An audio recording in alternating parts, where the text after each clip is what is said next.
That's what makes it really interesting, because then you think not necessarily how I can get information out.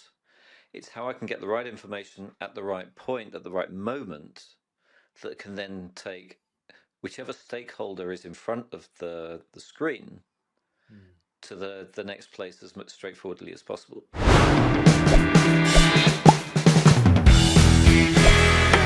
Hey everybody, Dan Mountcastle here with the Screenly Changelog. We are here, believe it or not, with an episode 16, well into the double digits here. So today we're joined by a very special guest, Jon Collins from GigaOm.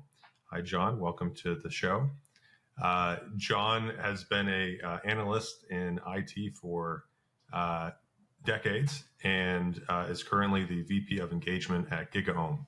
Started as an analyst there. So today we're very happy to have John on the show to pick his brain about all things digital signage and talk about some of the phenomenons in the industry that we've noticed. And as always, we're joined here by Viktor Petersson, and also my neighbors who decided to do some lawn and garden work as I intro the show. Joined by the Screenly CEO and co-founder Viktor Petersson. So let's kick it off. Hey, Daniel. I'm going to start with you guys. Viktor and John, you guys have known each other for a while. What's the story? How do you guys meet? I've never heard that myself. I'm trying to think. It was back in the cloud days, right? Back when I was at Cloud Sigma. I think. Yeah, I think we can blame Change Governor, actually. I think I'm pretty sure it was at a Red Monk event.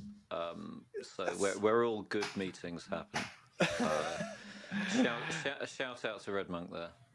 True. It's very possible. I actually don't remember, but it's very possible. Yes. Was that the Red Monk event at Excel? Many years. I don't know, but we then did have a bit of a little chat going behind the scenes, and then particularly during COVID. But then, as you know, everything post COVID just kind of went out. And sorry, I'm too busy to talk now. I've got a real life again. I remember, and but then we still knew each other. So we've kept the conversation going. And I moved out to your neck of the wood as well. Correct. So you're only like an hour and a half away from where I am right now, physically. Well, that's right, because our chat was virtual beers, and then we went real beers. Can we do this? Yes, we had a virtualized chat room in the physical world. Wow, that's how you know crazy how that works. You know, people are going to want to keep in contact if you survive the virtual beers like that. I remember that from COVID. That was like the worst thing ever. Yeah. No. We unvirtualized it, and I got a great name for it. It's called the Pub. Very, very unique. Yes. Yeah. It's I know, right? Nice. It's insane. Okay, well, met during virtual beers, or kind of at COVID, and so John, I gave a very high level intro for you. I summed up your career in decades. Let's give a little more color to that for those listening. So you started with GigaOm as an analyst. Now you're the VP of Engagement. Obviously, still doing analyst work as well. Give me the bullet points. Sure. So let's. I used to have a real job, but that's going further and further back. Believe it or not, I've been working for 38 years in this industry. And that's because I started when I was 6. No, not really. I started a long time ago when computers didn't. They had local networks and nothing else. So I lived through the web, the arrival of the web. But even before then, I was running IT systems, and we used to use UCP and connections out to through various academic gateways onto the internet. Nascent internet as it was, which was kind of fun, and I'm a Unix guy, so if you want kind of the underlying platform upon which I run, it will be BSD, probably. What flavor? 4.2. No, I don't know. So yeah, and I'm fascinated by how underneath everything we run is something that like a few guys in a room came up with in 1969. It's absolutely incredible, and that's I was alive, but it's a long time before I had a real job. So that's really my background. I had a real job. I was running IT systems. Then I became a consultant, and I was out there working with big enterprises, deploying stuff. I did a lot. That I can't talk about because it's UK government, secret squirrel stuff. And then I discovered this thing called being an analyst, which means you just write stuff and you don't get shouted at, which is great. It's really fantastic. Having run a help desk, you're like kind of, do you mean, what, never? Can I have someone shout at me once every Friday just to kind of feel comfortable, keep it going a bit? But it's interesting because analysts are a weird bunch. We talk about what's going on out there, but it's like being theatre critics without ever having been on stage. The reality of when you're there is you've got no time whatsoever to think. Things are going wrong all the time. You're firefighting, etc. And it's easy to think when that stuff's not happening, the real world, everyone's just getting on, and it's all motherhood and apple pie and stopping for tea at 4:30 and that kind of stuff. But in reality, anything you're deploying is into a chaotic environment. That's just normal, unless you're exceedingly lucky. I think this week drove it home thoroughly. Go on. With Cloudflare, with the Cloudflare outage. Yeah. No, it's like your server's down. Oh, your server's down. Oh, your server's down as well. Oh, look, okay. Because normally you get a Cloudflare error and it's something that they're doing wrong. It's some configuration thing, and it's not Cloudflare. But no, so that was very confusing. But no, and Amazon a few weeks ago, obviously, yes, on the East Coast, it's US East, yeah. You mean it's just computers? I love the Amazon one, but this is a complete digression. But I love the fact that it was actually a circular dependency. If you look into the change, into what they fixed, it was a DNS issue, but they were literally storing the DNS records in a database, and the DNS meant that you couldn't access the database, so you couldn't get to the DNS. It was like, it's always DNS. Guys, 101 circular dependencies. We don't do that, It's So it wasn't even the technology wasn't working. It was literally a stupid architectural decision at some point in history, which. Is such relief to know that people are still as dumb as ever. Which is why I'm still here. There you go. Sorry, Daniel. That's a bit of a waffly intro, but I'm just a human being in a world of humans trying to cope with stuff. No, exactly. That's. I think those. I'm sure there's some other historical precedent, but in recent memory, like that's, these widespread outages having two so close back to back. Is there some other time where like they've been so major and so close? Maybe. You took it that way, not me. That's a very good question. I think it's just like lightning never strikes in the same place twice. Oh crap! Apart from last week, exactly. It just happened to. It's just there seems to be absolutely no correlation, though. To be fair, as far as we're aware, at least. But it really drives home the single point of failures that modern IT infrastructure.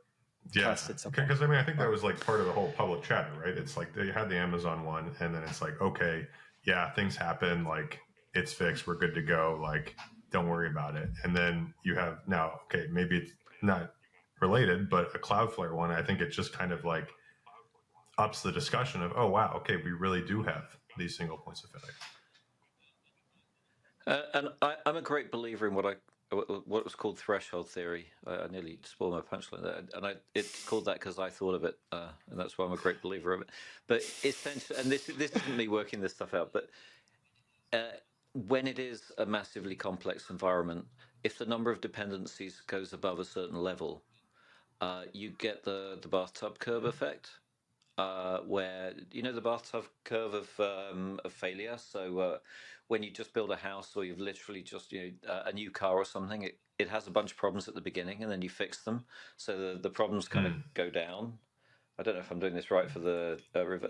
And then over time it goes that way. And then as it gets old, it starts going like that.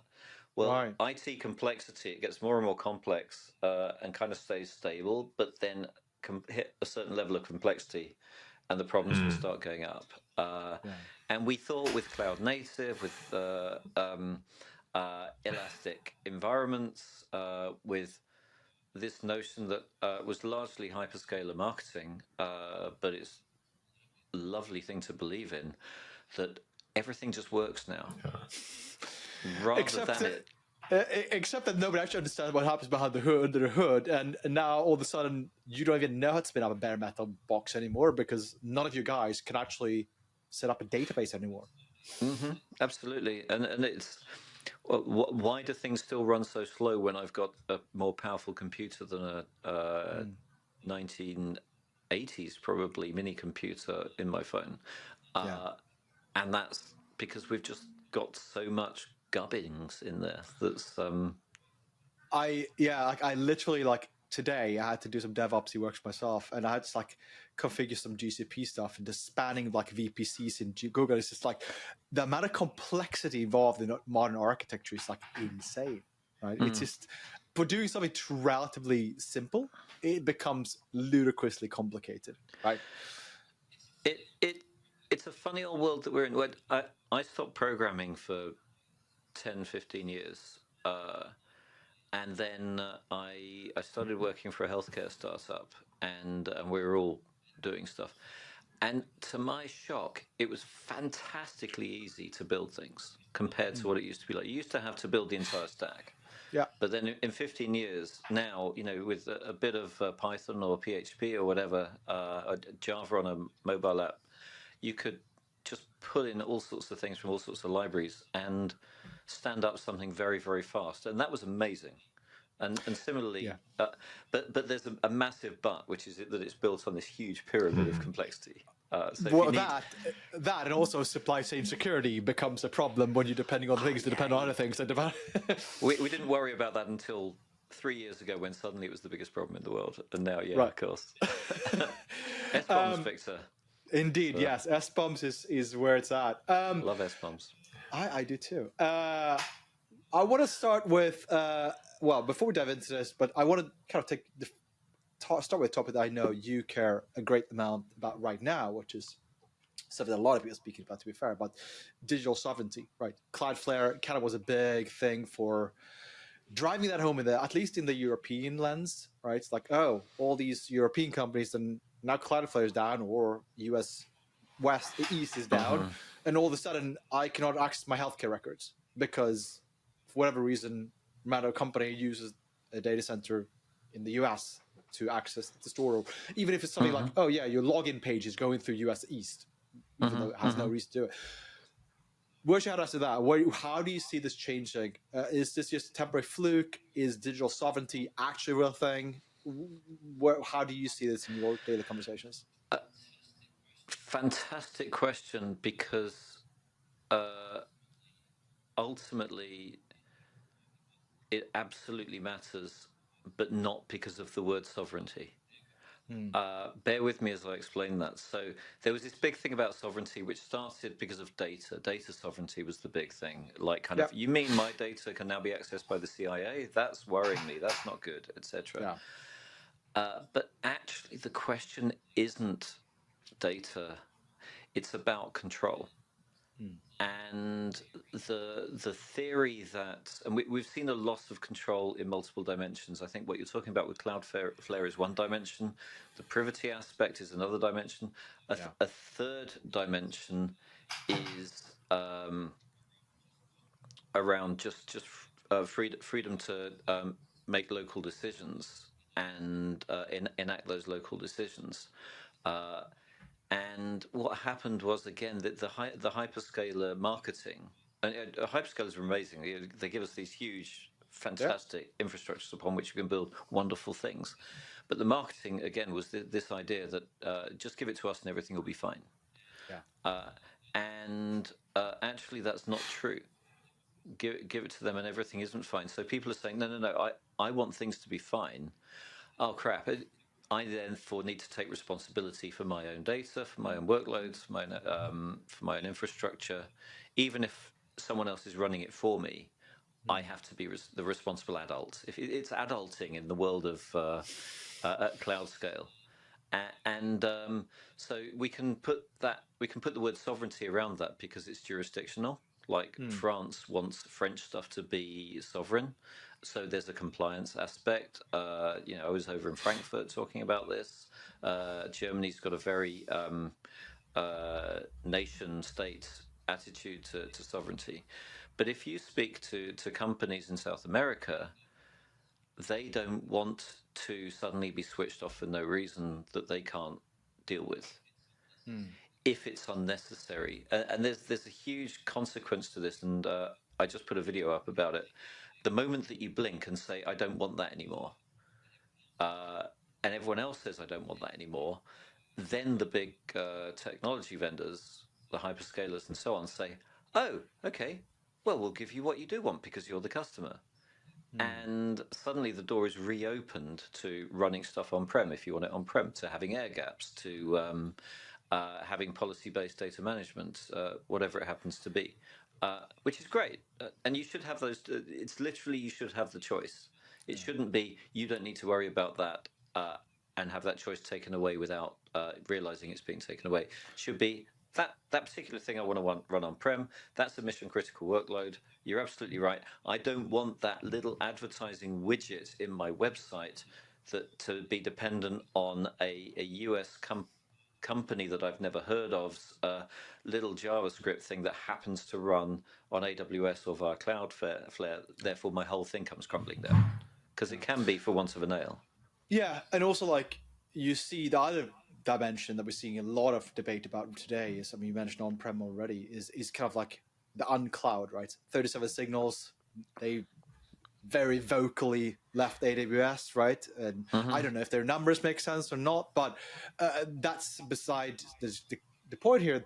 If you look at somebody like Hetzner and you look at their pricing compared to the equivalent in the cloud, you lose. Like, I was shocked how cheap it is compared to the cloud, right? It's insane. And I'm going to mention the mainframe very quickly because there's that other stream of thought, which is in praise of monoliths. When you build these massively distributed architectures, how about we stick it all on one server and run in one place? Yeah, exactly. So there's that. And actually, these are architectural choices.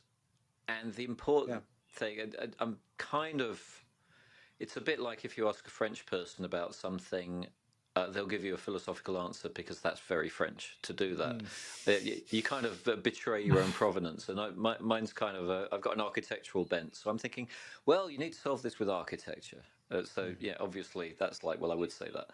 But at the same time, these are all architectural trade-offs. And each one has a cost benefit. There isn't an either or. And the reason I say mainframe is the mainframe's one of the world's best cloud computers. Because it's hyper efficient to run everything in a box that was designed for it. Extremely reliable. It's super reliable. So for some workloads, particularly with the fact you can run Linux in a virtual machine on a mainframe. On the new IBM boxes. Why not? Yeah. Data ingress and egress is trickier. So it's great for things that stay on the mainframe. But Oxide kind of does some interesting stuff around that. But yes, their control plan is really interesting. Anyway, I think we lost Dania. I think we lost Dania about that. Well, John has it out for the hyperscaler marketers and the French is what we learned. So here we are. So. So French hyperscaler. Well, I'm halfway there. Scaleway. So I mean, just take away from that, John. I mean, it as you said, they're choices. It's not as though there's some, prescription on this is the best practice. It's kind of all situational dependent. I think the most important thing I said was adulting. Actually, we want our problems taken away from us, And given the level of complexity that we are responsible for as technologists, and we all have to hold our hands up for that, we've created a monstrous web of complexity. But that doesn't mean that someone else can sweep in and make it all okay. We have to tidy up our own kitchens. And the only one who understands is actually HashiCorp with Terraform. It's the only thing that actually understands your infrastructure. Don't start me off about infrastructure as code. Do start me off about infrastructure as code, but we possibly will get even further from the point. Well, so take me back then to these initial meetings you guys had. Viktor, the digital signage guy, and Jon, the... Well, this is before I did signage. To be fair, this is when I was in the cloud world. But yes, I'm trying to wrangle you guys back to the changelog here desperately, doing my best. So sorry, Daniel. I mean, I can steer us back, right? Because I wanted Jon on the show to talk about something that it's been on my mind for a while, which is how does an analyst who's working predominantly with the enterprise market view signage? That's kind of like that was my big thesis that I wanted to talk about. And my vantage point, we've had other analysts on the call before, but people more from the signage industry, and that's why I was really curious about have your vantage point, because you're more from like generic enterprise IT versus like people from the analysts in the signage industry, right? And my vantage point, at least from what I see from our customers, that signage used to be living in this weird little silo called AV, which kind of was IT, but when it started, it wasn't connected to anything at all. It was just completely AV related, and nothing could talk to the network. That's no longer true, right? In 2025, everything in the AV universe is network connected. So what we have seen, at least, and this is kind of what I'm curious about your vantage point, is that AV, as we knew, has been solved by IT, largely because IT comes knocking and say, what the hell is this you plug into my network? I want to know what this is. What's the security configuration? Who owns this? What's the life cycle of this, and so forth, right? I'm really curious about, like, is this even on your radar? How is this looking at all from your vantage point? So much to unpack there. I mean, I don't know how much the people watching this understand what analysts are. So maybe I'll just give a very quick intro to what it means to be an analyst. So there's okay. There's two views of what analysts are from within the industry. One is they're people that tell you what to do.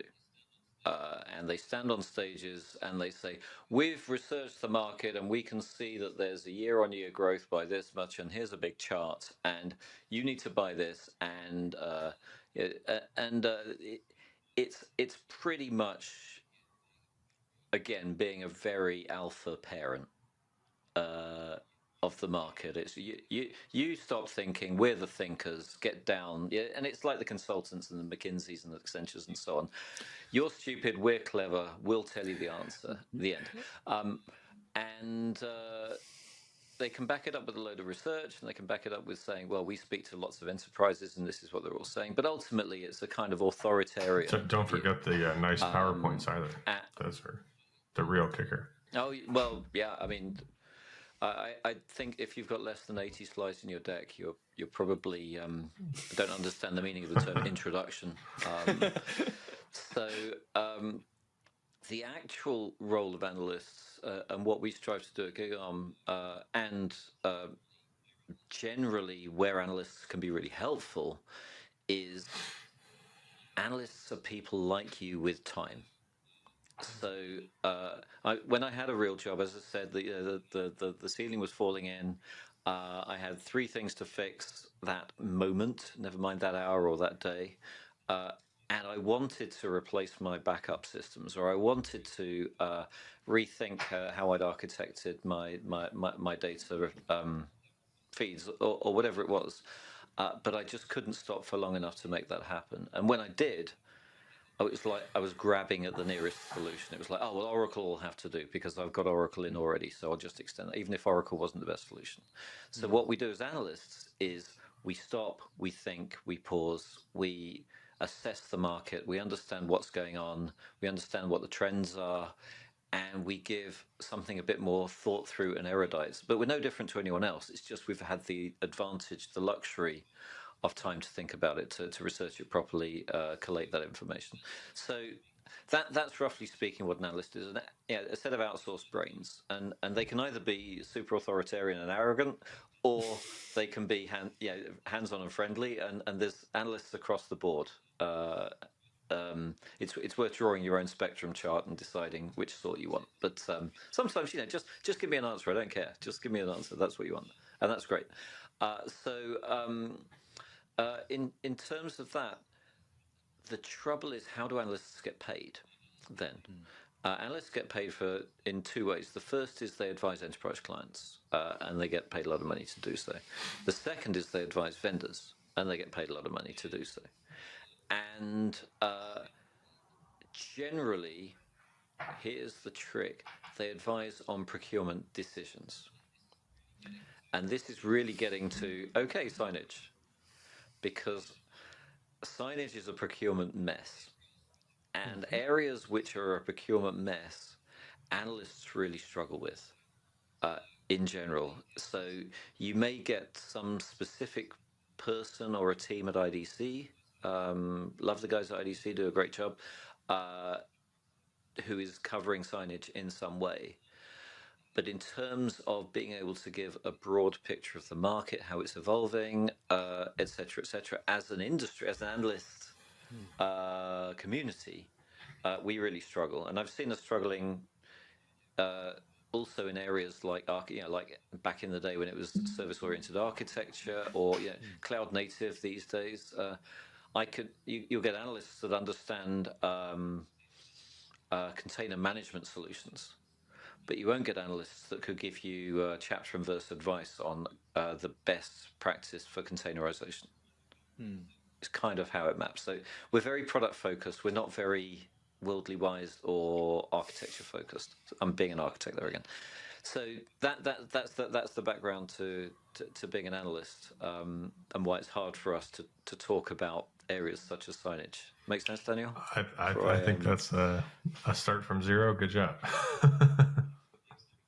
Thanks so much. Okay, so Viktor, as you said, there's the AV, there's worlds in collision, and actually, I'd extend out. I'd just extrapolate it out from where you are, because one's on the buildings management side as well, so it's AV within a whole set of smarter buildings, automation, and so on and so forth. And the other is the IT.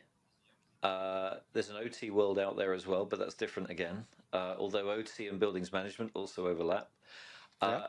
And actually, a lot of this comes down to then the people inside the organization who are buying the different technologies. So if I'm a CIO, for example, I've got lines on the budget for certain things.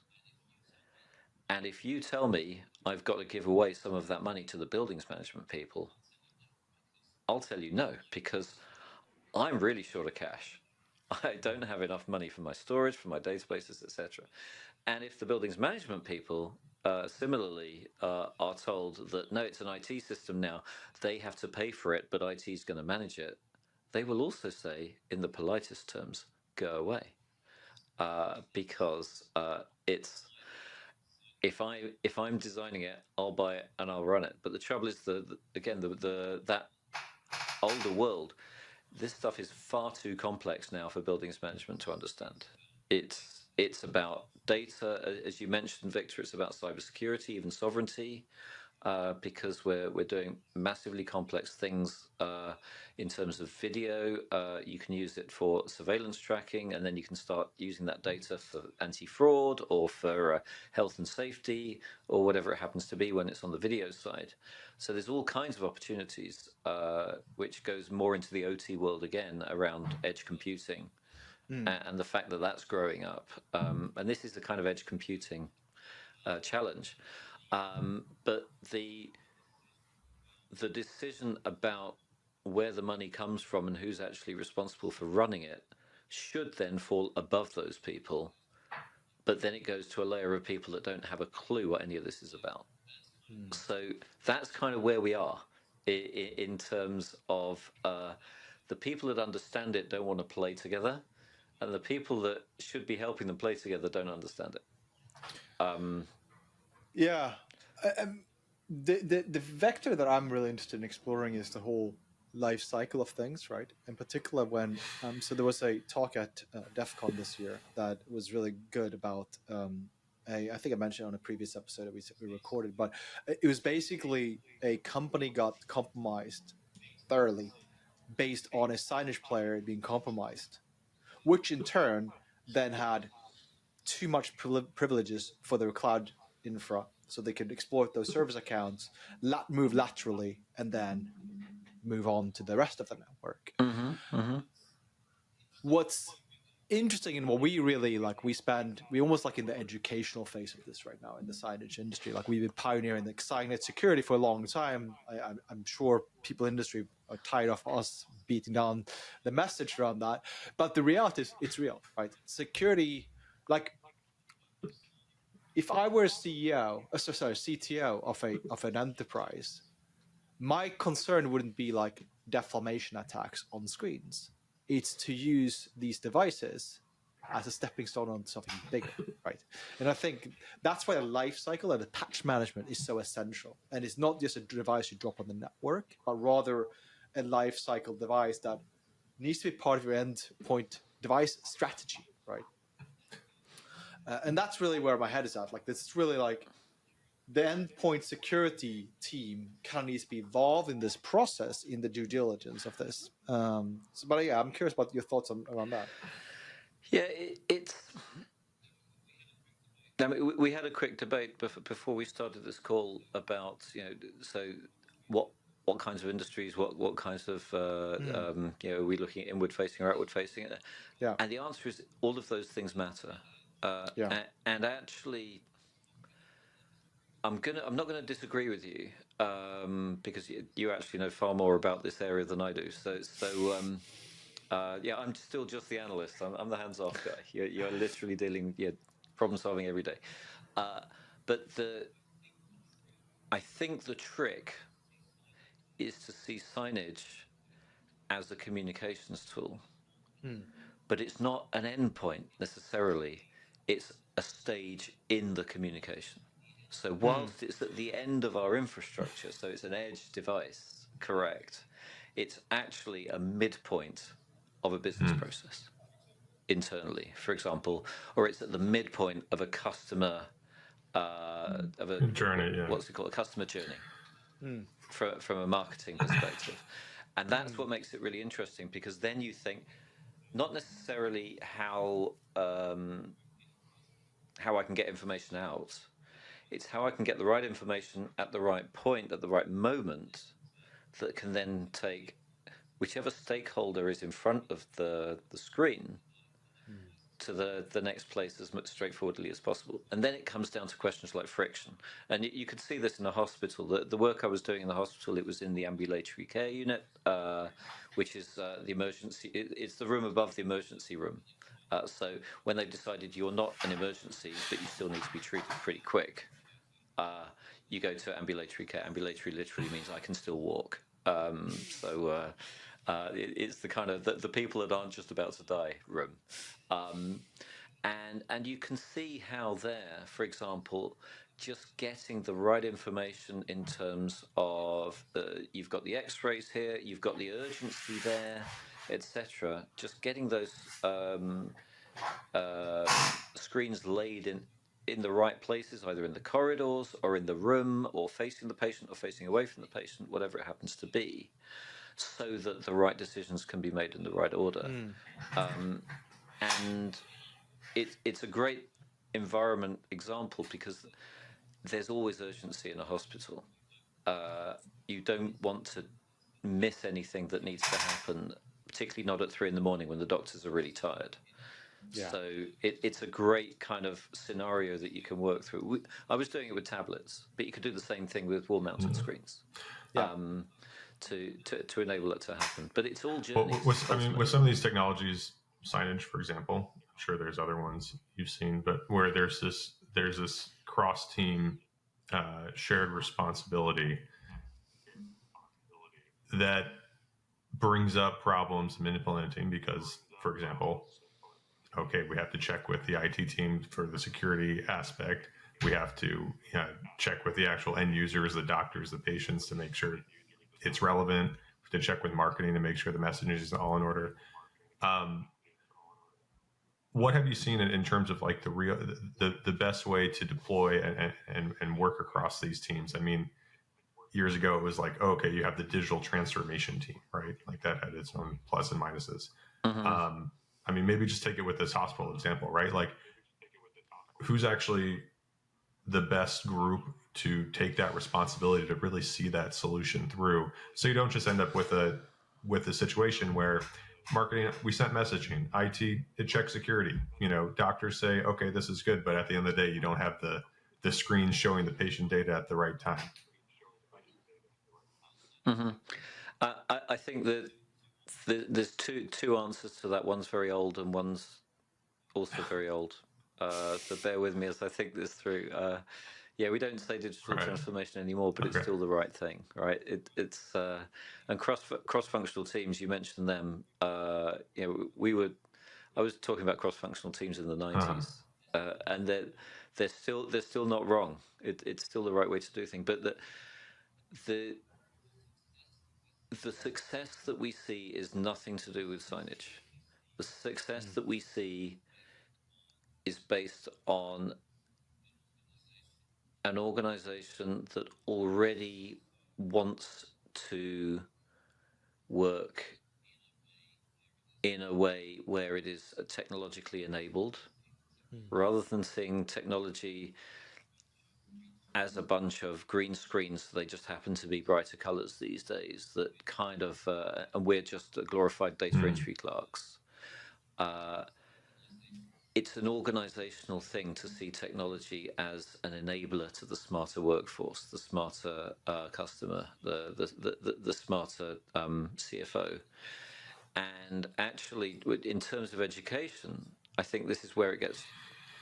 My education wouldn't be on why signage is good or where to position it. It's how can we help you mature as an organization, even now, to not to do digital transformation, because all the tools are there now. It's actually to get to the people who matter and make them champions of better ways of doing things. And those better ways of doing things happen to involve. Yeah, no, I think that's a really important point. It's something that's adjacent to a lot of our internal work on making Screenly more Teams friendly. So not Microsoft Teams, but just teams within the organization. Because we saw it in many deployments, right? Where, okay, it's rolled out, but then when you see the actual inner workings at the enterprise, to get something on the screen, the actual people who are interacting with that screen or interacting with the customer base where that screen is interfacing, like they don't see themselves as attached to that at all. It's like, oh, well, I don't know. That's some guys in corporate who sort out the signage content. And so we've been trying to make changes, to our interface, to our feature set where, we like to say, hey, if you can do emails, you can do your digital signage, right? So like, but then the challenge is, hey, we also still have to serve the CISO who's concerned about the security aspect, right, at scale. So, yeah. And that level of joined up thinking, I think that the thing I said that's also very old, but it's relatively new, is, and I'm going to jump in with a really good example, is Cisco's new offices in London. And they're using digital signage as part of their strategy to, and I'm going to use Cisco's phrase, so bear with me, which is I can't remember it exactly, but essentially it's not to have an edict to get people back into the office. It's to make the office interesting enough that people want to come back in. So it's a motivation, not a mantra, isn't their phrase, but it's something like that. Right. And what they're doing is they're using digital signage in the lobby, for example, to show which rooms are available, which desks are available. And you can see that from home as well. So you can see that the office, I could go in. It's not too busy today. Yeah, I'll get some work done, kind of thing. And then the signage is all linked with smart sensors, obviously around the office. But not just whether the lights are on, but also where people are, where there's a lot of people. So it kind of enables you to communicate with the office and actually engage with the office. I don't want to apply the ChatGPT thing to this, but almost anthropomorphically. So the signage becomes just your window onto a whole bunch of bits of information that you then need as part of your decision about whether to come in. And it's super duper helpful because then you can start putting people's faces up and you start, Fred's in. I couldn't remember his name, but it's good. I know that guy, kind of thing. So, but all of that, what I was going to say about the faster, slower thing, this is about, rather than saying you need signage, it's about saying smart office, which is something Cisco's very good at. I've always said they're a hairdryer company. They don't care which blows bits into the network. They don't care what you're using, if it's video, if it's screens, if it's telecoms. They don't care what's happening as long as there's more bits happening across the network. At which point, they get a percentage per bit. But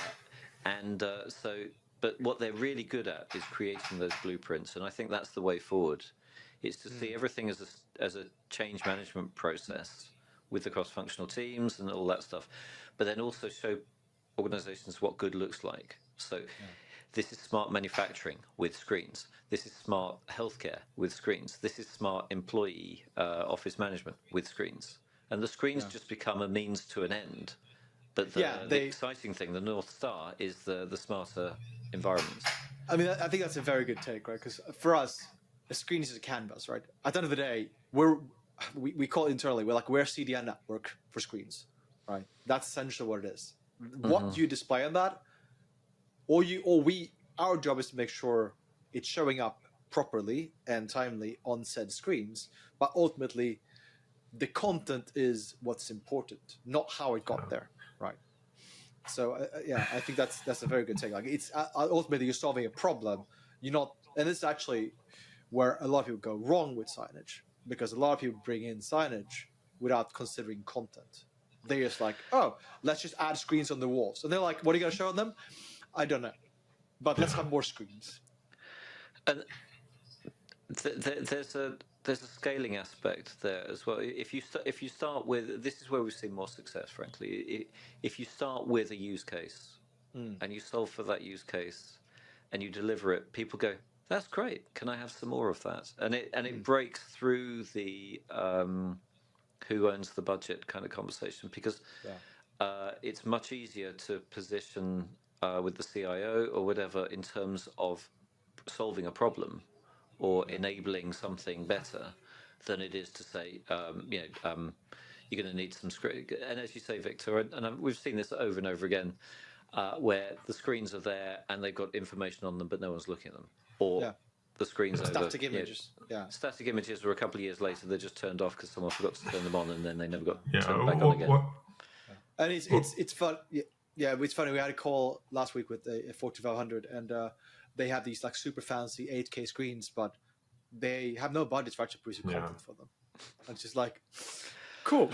Well, I think one thing we've seen too that's interesting is that there are some limits to these single use case engineered solutions, and that in some ways they can be huge limiting factors on adoption. So for example, I mean, we're talking about meeting rooms, right? So like certain guys have, hey, this is our solution for showing calendar content, and then it changes to your conferencing call software, and great, you have your meeting room signage solution, and it's fine, as long as you're willing to work within the confines of what that group thought was important. But then it can also backfire, right? So it can also be like, well, we don't really want to be in that box, and then people don't use it. And so one thing we've been trying to do at Screenly is to really have some humility and understanding, like, hey, we're not going to anticipate all the ways in which people want to use this signage. We don't want to box them in. So let's open that up to really have line by line customization. John, I don't know if you and Viktor have chatted about Screenly Edge apps. Maybe Viktor, you can just give an intro to the audience about our Edge apps, but beyond just like what it is, like philosophically, why we went in that direction. Yeah, I don't think we have actually. I mean, it's a developer runtime environment that runs on the device, right? And this is kind of like bringing this back to the point here. We don't know what customer want to build. So if we build a platform that people can build on, that allows you to build a custom application that actually does something important. And we had quite a few customer calls where people asked like, oh, you mean I can pull this data in from my, I don't know, ERP system and display in real time to my staff? Oh, actually, that's really helpful, right?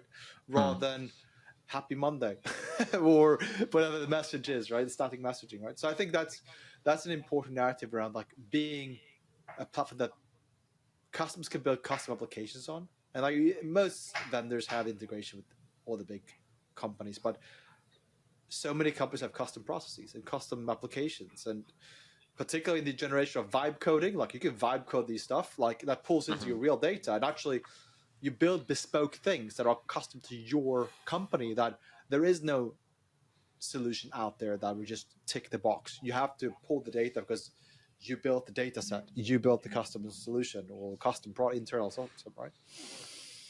And I think that's important. I think that the trick is if you back to. I'm glad we had the long preamble, by the way, about firefighting versus being able to think straight. Most organizations don't have the opportunity to think, and so you have to spoon feed them a bit, particularly looking for the shorter term budget. And so the customization and configurability at that point, it's a bit like Tableau dashboards or whatever.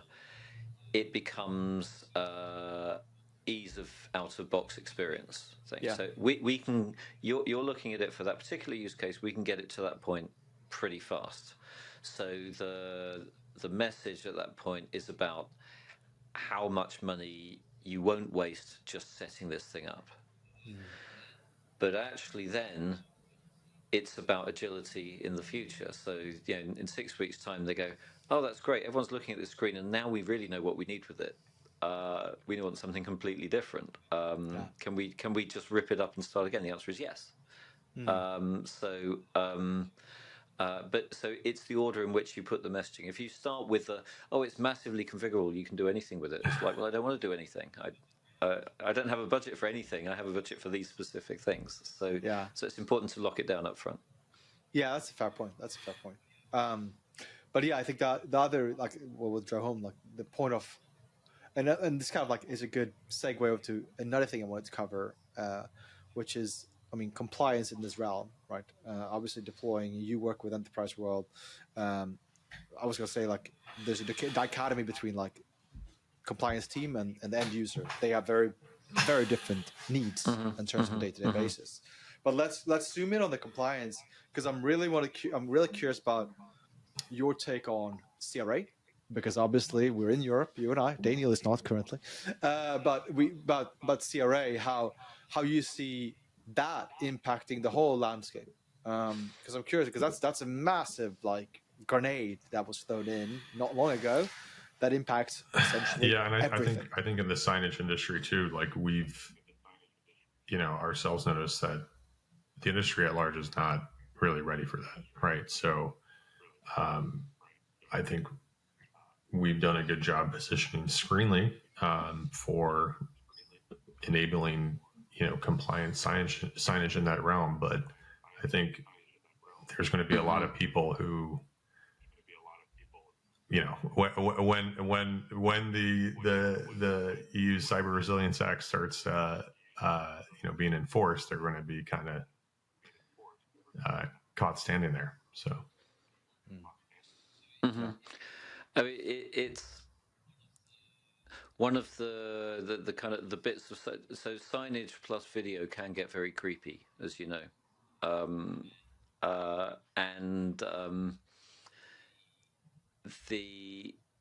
as long as you're talking about outbound information presentation kind of stuff, that's one aspect of, well, you've got to ensure that the data that's being presented has been managed across the en route, on a mini VPN or a microsegment or just a secure network or whatever it is. But if you're then actually using that to display personal information, that's a whole different kettle of fish. Isn't it? But I mean, CRA applies to anything that's essentially private digital elements. I think the terminology is in the legislation, right? So, yeah, exactly, right. So, regardless if that's actually sensitive data or not, you're in scope. Oh, for sure. But I think you're in scope, but you just have to show. You just have to show that you've fulfilled the requirements, which is delivering SBOMs among other things. Correct. Which will. And this is something we've talked about before. Yeah, well-run organizations that put security first, then just see this as a straightforward checkbox. To we need a report in a slightly different format. That's fine. I can do that. Whereas badly run organizations are going to get stung not because of anything other than the fact they should have sorted this stuff out years ago and they haven't. So, I mean, I was talking to one of the Formula One organizations, funnily enough, and their CISO is actually reporting straight to the board. And because it's Formula One and because they really care about their data and they don't want it leaked, and they also care about their IP and they don't want it leaked, security to them is just kind of front of mind all the time. And they're going to have no problems at all with CRA.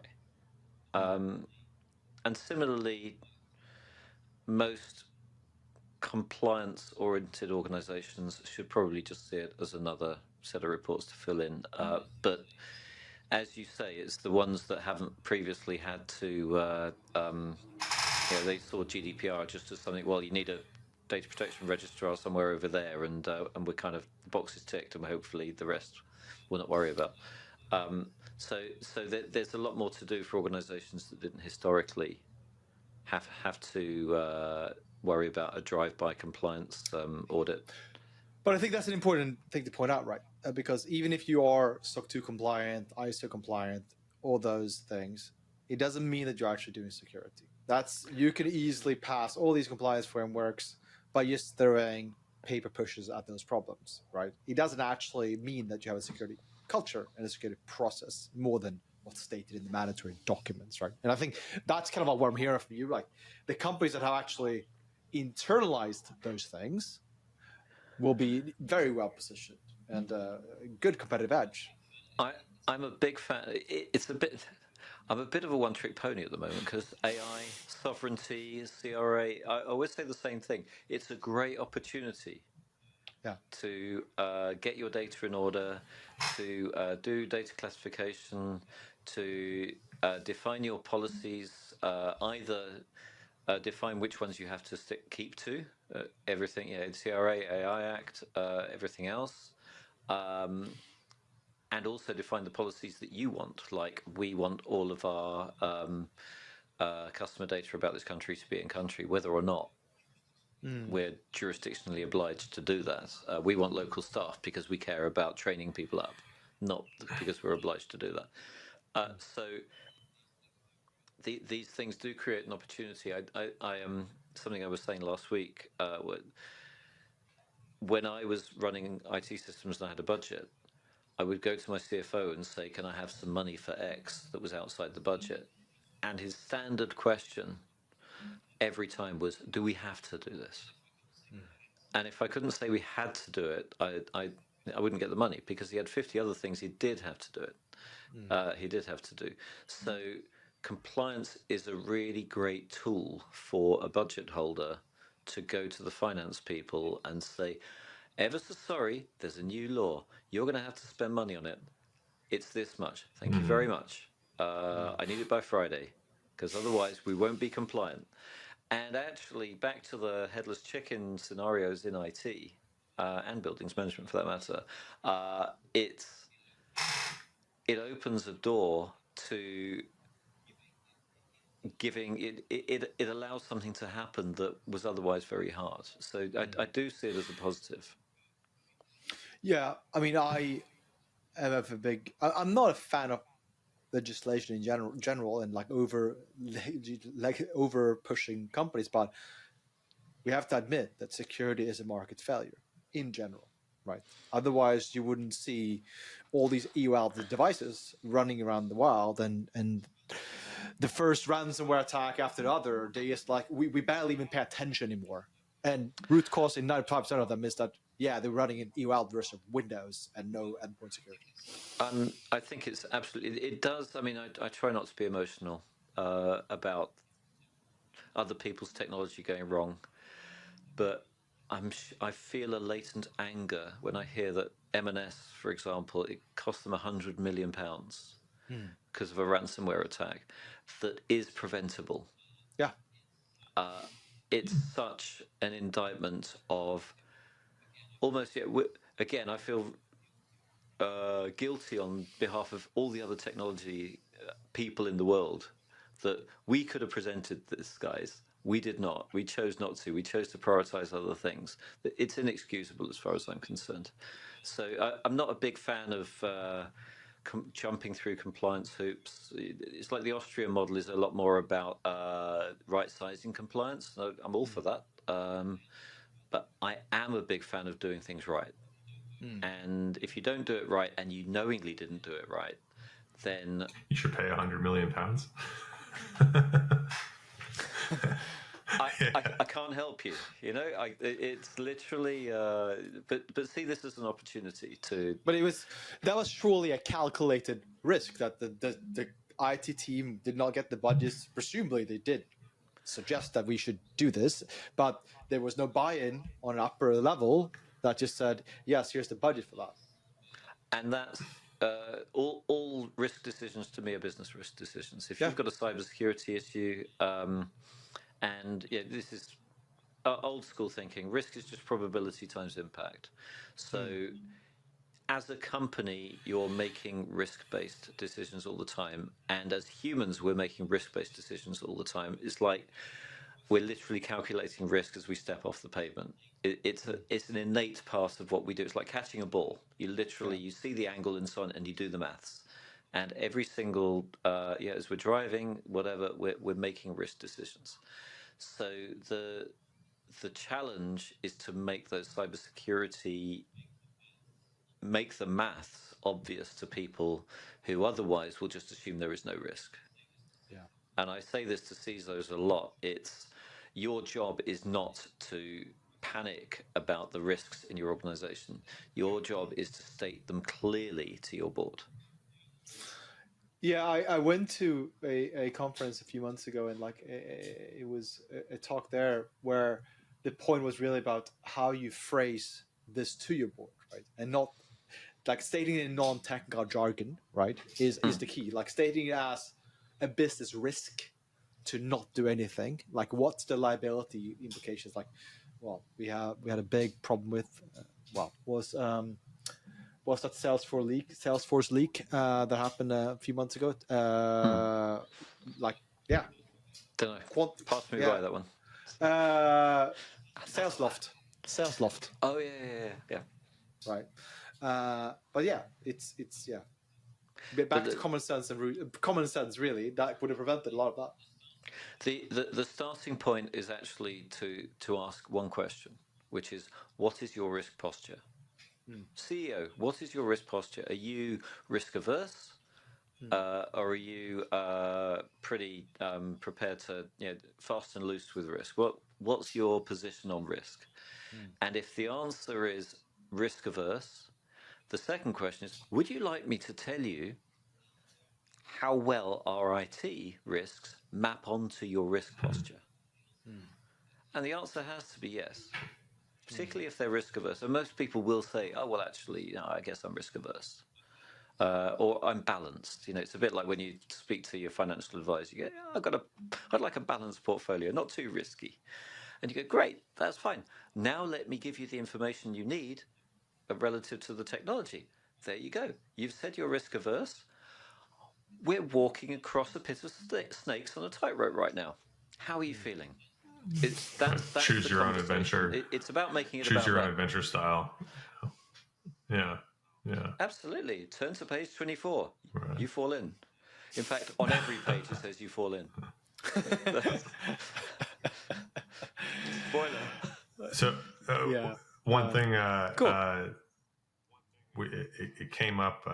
We can find it in the show notes the exact time. But I was very happy that our changelog bingo card, I could put down the little coin for AI, but we didn't get into it at all. So we have to do this, or we're not going to win. So, Jon, you've had some publications out there or articles on the corporate strategies for AI and at the enterprise level, how this is being deployed. Everyone wants to not be caught at a board meeting when people say, what's their AI strategy? And they got nothing. Maybe just give us, I mean, we're certainly seeing that in signage too. We're trying to position ourselves as well. What is it? Is it generative content that makes content deployment easier? Is it, a new way of chat type interface where you can interface with your signs? We're exploring things too. Give us the high level, what you're seeing in the field with enterprise and AI deployment. Everyone wants it, but what are people doing? Everyone wants it, and people are saying, I've been told, this is a standard CIO thing to say, I've been told we should do AI, and I don't know what that means. I mean, how do I make my board happy? Because they've just told me to do it. And there's the stats I'm sure you've seen, 95%, 70, 80, 90% of projects are failing, at which I think two things. The first is they're supposed to, this is the experimentation phase. We're not supposed to suddenly come out of the gates with a kind of fully working horse. We're supposed to be working out how to put the legs on right now. Sorry, that's a horrible picture if you start to draw it. But the second is exactly what we were just talking about with CRA. It's if you don't have all the right things in place, AI is a fantastic accelerant. It makes things go so much faster. So all that's happening is you don't have those things. It's literally like setting off a drag racer with only one wheel, and it shoots off and crashes immediately. And it's like, well, of course it's going to do that. This is a fantastic high velocity technology. But to me, there's no such thing as AI. From that point of view, I think we got the headline there. Jon Collins, there's no such thing as AI. I like that. There's no such thing as AI. I will stand by that. The I in AI is a misnomer. What we're talking about here is being able to interrogate vast amounts of data in a clever way that we weren't able to do before, and use that to our advantage as an organization. So if you see it that way, you're thinking, well, crap, my data's all over the place and it's really bad quality. Therefore, I'm going to get hallucinations. I'm going to get, what about hallucinations? People say, well, obviously, your data's crap and you don't understand how the models work. So you're going to get weird stuff coming out. And and then putting that all in the broader context of, hey, like, this can't just be a cool toy. There needs to be business value that's generated. All right, like what's happening at the end of the day? Let's give everyone drag races and see what happens, but just take away one wheel. Well, it's the whole MCP push, right? Like everybody's like, oh, we need an MCP server, and there's a good joke around that, which is the S in MCP stands for security, which is which is how much a lot of security is afterthought at best. It's just like, let's give the AI, just like you said, all access to everything, just like in the sales loft story.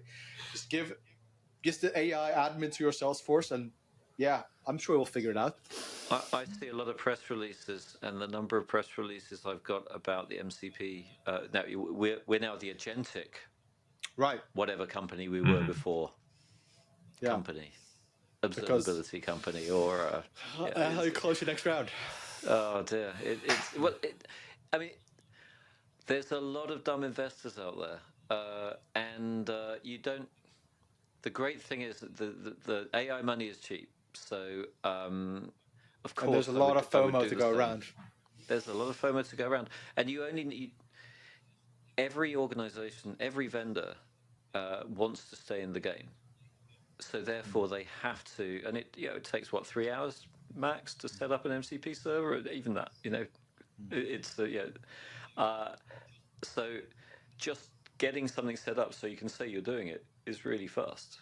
But you have to do that to say that you're in the game. Otherwise, you're the company that didn't do AI. What happened to them? So sad. True. I think we're on time. This has been a great pleasure. Yeah, super fun, John. Thank you. Any last final thoughts before you want to leave the audience with? There's still time to walk back. There's no such thing as AI. You can still receive. No, I strongly believe it. I think Ray. I take my hats off to Ray Kurzweil. He said that we'd be seeing the kinds of things we're seeing about now, and he said it like 15, 20 years ago. And I think well done. I think that's pretty good. But the stage at which we will start to see computers and humans interacting at the same level, it's decades away. And then we can start using the term AI properly.